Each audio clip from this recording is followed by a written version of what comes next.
ओम नमः शिवाय। शिवजी सदा सहाय। ओम नमः शिवाय। गुरुजी सदा सहाय। जय गुरुजी संगत जी। गुरुजी द्वारा स्वयं ब्लेस किए गए चैनल गुरुजी टुडे ब्लेसिंग्स में आपका स्वागत है। चैनल पर नए हैं तो चैनल को शेयर करें और सब्सक्राइब करें और साथ में लगे हुए बेल आइकॉन के बटन को प्रेस करके ऑल पर क्लिक कर दें ताकि डेली अपलोड होने वाले बड़े मंदिर वाले प्यारे से गुरुजी के सत्संग और ब्लेसिंग संगत जी आप तक पहुंच सकें। अपना सत्संग गुरुजी के इस प्यारे से चैनल पर अपलोड करवाने के लिए आप डिस्क्रिप्शन बॉक्स में हमारे व्हाट्सएप नंबर पर अपना सत्संग ऑडियो या वीडियो किसी भी फॉर्मेट में हमें भेज सकते हैं।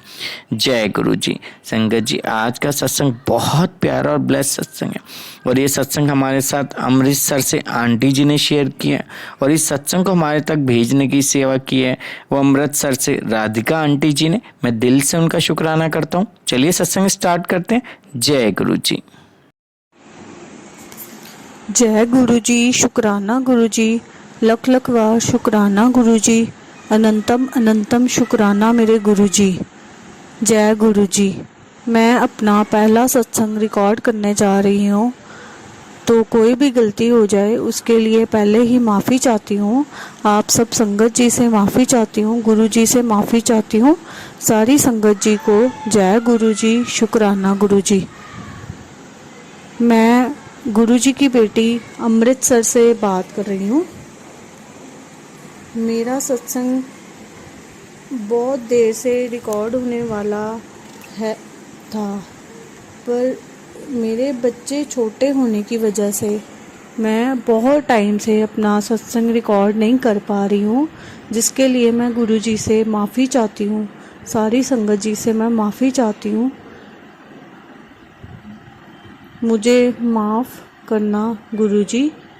फ़र्स्ट टाइम रिकॉर्ड कर रही हूँ तो गलती हो जाए तो माफ़ कर देना गुरुजी। मेरा सत्संग संगत जी ये है कि मेरी फ़र्स्ट डिलीवरी बहुत ही मुश्किलों से हुई थी।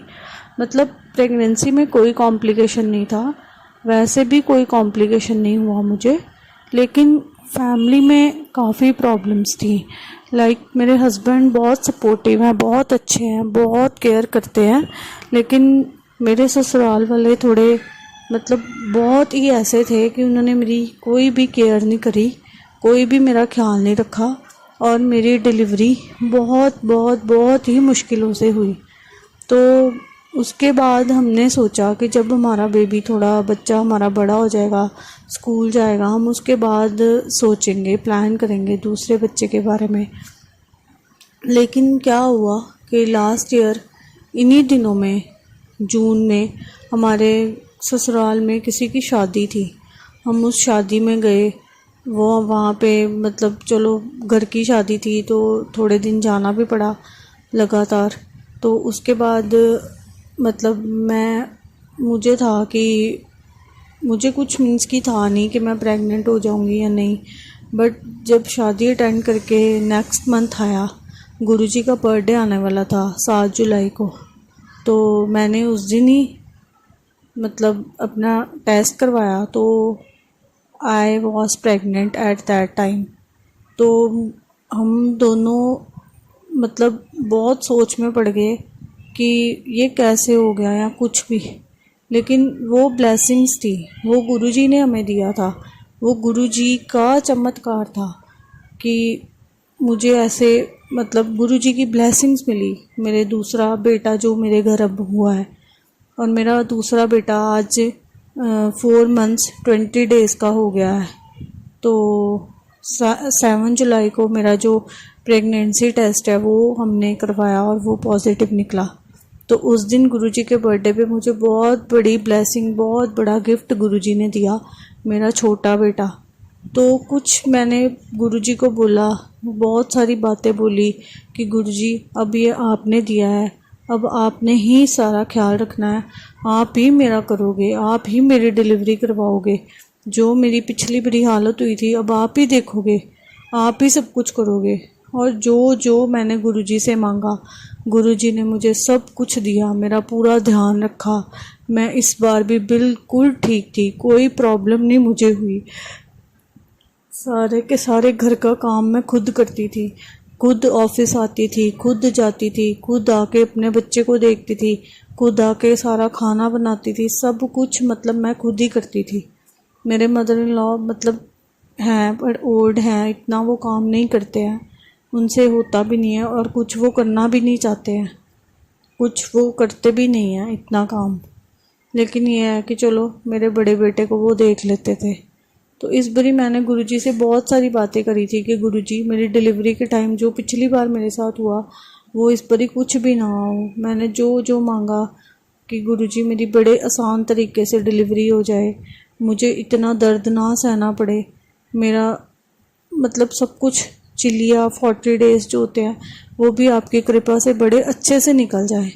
और संगत जी आप यकीन नहीं करोगे कि मुझे एक दिन पहले ही मैं ऑफिस से आई, शाम को मैं अपने घर में जोत जगाती हूँ, मैं जोत जगाने लगी 6 बजे के आसपास मुझे लेबर पेन स्टार्ट हो गई। मुझे पता चल गया पर मैंने किसी को नहीं बताया। मेरे घर में वैसे भी एक मेरे हस्बैंड और मेरी मदर इन लॉ है और 2 मेरी ननंद है, तो ये है कि कुछ भी बात हो तो फिर साथ ही मतलब पता चल जाती है सबको, इसलिए मैंने किसी को कुछ नहीं बताया। मैंने अपने हस्बैंड आए रात को, मैंने उनको कहा कि ऐसे मुझे ना 6 बजे से पेन हो रही है तो मुझसे आज खाना भी बड़ी मुश्किल से बन पाएगा।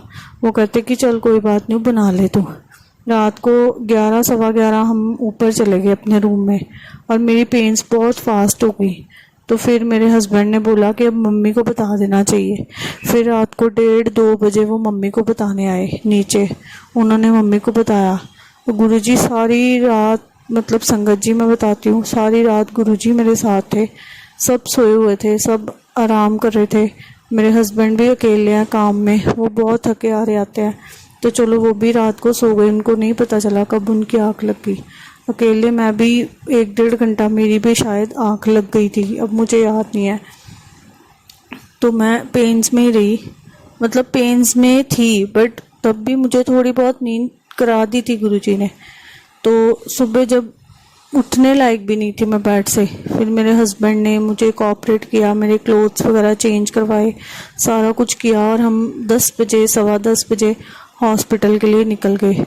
और गुरु संगत जी आप मानोगे नहीं, गुरुजी मेरे साथ थे, गुरुजी मुझे सारी रात संभाले रखा और गुरुजी ही सुबह मेरे साथ गए और घर में से कोई भी नहीं गया। बस मैंने उधर से अपनी मम्मी को फ़ोन किया कि आप जल्दी से पहुंच जाओ। मेरी मम्मी और मेरा भाई आ गए, उन्होंने हमें कार में रिसीव किया और हम हॉस्पिटल पहुंचे। और कार में ही आप मानोगे नहीं, हम मुझे लास्ट पेन थी 2 से 3 जो इतनी फास्ट आई, वहाँ हम हॉस्पिटल पहुंचे ही हैं। साथ ही संगत जी मेरी 20 मिनट्स के अंदर अंदर डिलीवरी कर दी डॉक्टर ने। बाकी हाँ डिलीवरी रूम में लेबर रूम में जो मुझे टाइम लगा 1 से 1.5 घंटा, वो सारा प्रोसीजर था कि बाद में मतलब नॉर्मल डिलीवरी मेरे फर्स्ट बेटे की भी थी, ये भी मेरी नॉर्मल डिलीवरी हुई।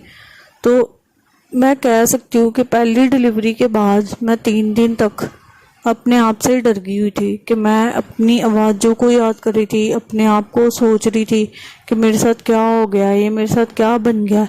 लेकिन दूसरे टाइम पे गुरुजी ने ऐसे डिलीवरी करवाई कि आज मुझे याद भी नहीं है कि क्या पेन हुई थी, क्या नहीं हुई थी, क्या हुआ था मेरे साथ। मतलब बड़े ही प्यार से, बड़े ही नॉर्मल तरीके से गुरुजी ने मुझे बेबी ब्लेस किया सेकंड। और वो बेबी भी बहुत ही अच्छा है, बहुत ही क्यूट है, नो डाउट पहला बेटा भी मेरा बहुत क्यूट है, ये भी मेरा बेबी बहुत क्यूट है, अट्रैक्टिव है, अपनी तरफ खींचता है सबको। ऐसा गुरुजी ने मुझे हम दोनों को बेबी ब्लेस किया है। तो उसके बाद मेरे बेबी को गंडमूल की पूजा निकल गई, क्योंकि ये 25 तारीख को 23 तारीख को 23 फेब को हुआ। तो 5 नंबर की ब्लेसिंग भी गुरुजी ने दी और ये हुआ भी 11:12 पे। तो फिर 5 नंबर की ब्लेसिंग गुरुजी ने दी। तो 555 की गुरुजी ने कहा था ब्लेसिंग मैं दूंगा, तो 555 नंबर ही हमें उस दिन गुरुजी ने ब्लेस किया। तो ये है कि मतलब गुरुजी ने प्रॉपरली सारी प्रेगनेंसी भी ध्यान रखा और डिलीवरी के बाद भी ध्यान रखा। फिर इसका ये था कि ये गंडमूल में पैदा हुआ था, अब इसके पापा ने इसको 26 डेज तक देखना नहीं था, तो इसको प्रॉपरली 24/7 मैंने अकेले संभाला, क्योंकि मदर इन लॉ जो है वो घर का काम देखते थे। तो ये है, दीदी भी आ जाते थे लेकिन वो चले जाते थे शाम को। घर का काम ही जो उनसे हो पाता था, क्योंकि उनको इतनी आदत नहीं है, जितना उनसे हो पाता था वो घर का करते थे, बाकी आके मेरे हस्बैंड करते थे। तो ये जो बच्चा था उन्होंने देखना नहीं था। तो रात को सारा रात भी गुरुजी ने इसकी रूटीन सेट करी कि 2 घंटे बाद उठता था, दूध पीता था, आधा घंटा 15 मिनट दूध पीता था, 15 मिनट बर्प लेने में लगते थे। तो मतलब ये आधा घंटा जाके फिर सो जाता था 2 घंटे के लिए। नो डाउट दिन मुश्किल थे, बट वो 26 दिन कैसे गुरुजी ने निकलवा दिए बिना हस्बैंड के, बिना किसी की सपोर्ट के। कैसे मैंने इसको एक न्यू बॉर्न को हैंडल किया, जबकि मुझे खुद स्टिचेस की पेन थी। और हाँ, स्टिचेस भी मुझे डॉक्टर ने बोला था 10 दिन में ठीक हो जाएंगे, और आप मानोगे नहीं संगत जी, पूरे 10 दिन के अंदर मेरे स्टिचेस भी डिज़ोल्व होके बिल्कुल नॉर्मल मैं चलने लग गई थी। जबकि अपने मैं पहले बेटे को दूध भी नहीं, मदर फीड करा ही नहीं पाई थी 22 डेज़ तक, इतनी मेरी बुरी हालत थी। लेकिन ये मेरे बेबी आज तक सिर्फ़ और सिर्फ मदर फीड पे ही है, क्योंकि मैंने गुरुजी से भी यही मांगा था कि गुरुजी मैं अपने बच्चे को मदर फीड करा पाऊँ। और ये इनिशिएटिव वहीं पे डॉक्टर ने लिया। उसने फर्स्ट डे ही मुझे बोला कि आप इसको मदर फीड कराओ। बस उस दिन से लेके आज दिन तक मेरा बेटा मदर फीड पे ही है। तो मैं बहुत बहुत बहुत गुरुजी का शुक्राना करना चाहती हूँ। ये शुक्राना मैं बहुत टाइम से करना चाहती थी, यानी कि 5 महीने पहले से मैं गुरुजी का शुक्राना करना चाहती थी। गुरुजी के रोज़ मैसेजेस फ्लैश होते थे, तू शुक्राना कर कुड़िए, तुझे बहुत कुछ मिलने वाला है, तू शुक्राना कर कुड़िए, तुझे बहुत कुछ मिलने वाला है। बट अपना शेड्यूल बिजी होने की वजह से, 2 बच्चों की माँ अकेले होने की वजह से, सारा घर मैनेज करने की वजह से, बहुत सारी और मुश्किलों की वजह से मैं सत्संग रिकॉर्ड नहीं कर पा रही थी, क्योंकि बच्चों के साथ अकेले रहना और शांति में सत्संग रिकॉर्ड करना एक मुश्किल हो जाता थोड़ा। लेकिन आज गुरुजी ने मुझे मौका दिया कि मेरा छोटा बेटा सो रहा है और बड़ा बेटा बाहर चला गया खेलने। तो मैंने सोचा कि चलो अब फटाफट से मैं सत्संग रिकॉर्ड कर लेती हूँ, क्योंकि अभी भी मैंने अपना फेसबुक खोला तो गुरुजी का मैसेज आया कि कुड़िए तू मेरी सुनती नहीं है, तू सत्संग नहीं शेयर कर दी भी, तो सत्संग शेयर कर, मैं तेन बहुत कुछ देना। तो संगत जी, मेरी सभी से बार बार रिक्वेस्ट है कि अगर मुझसे कोई भी गलती हो गई है तो मैं सारी संगत जी से और मैं गुरुजी से बार बार माफ़ी मांगती हूँ। और मैं अपने और भी सत्संग हैं, मैं वो भी जल्दी शेयर करूँगी। आज के सत्संग के लिए जय गुरुजी, शुक्राना गुरुजी, बारंबार शुक्राना गुरुजी, लख लख बार शुक्राना मेरे मालिक। जय गुरुजी।